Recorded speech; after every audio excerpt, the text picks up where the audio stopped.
Here we are, Grant, with the usual suspects. A deck of 52 playing cards. They're well mixed up, as you can see. That's how they come.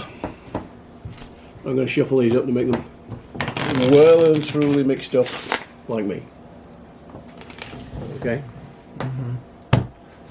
Now, since I've shuffled the cards, what I want you to do is just to cut off a chunk and place them onto my hand. Well, that was a huge chunk. Okay. I mean, at a guess, I mean, how many cards do you think that you might have cut off from the deck there?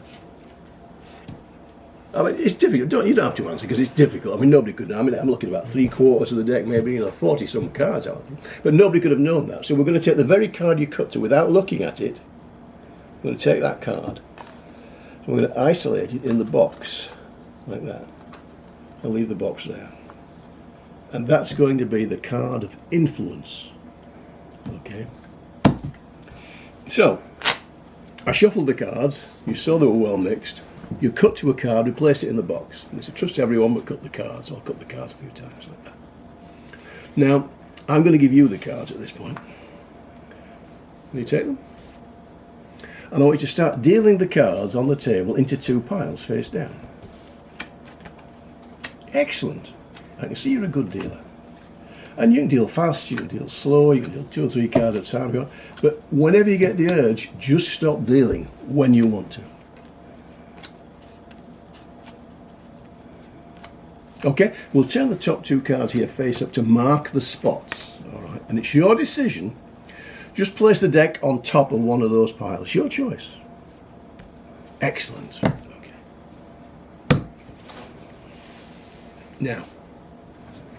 Now it's my turn, but you're still involved.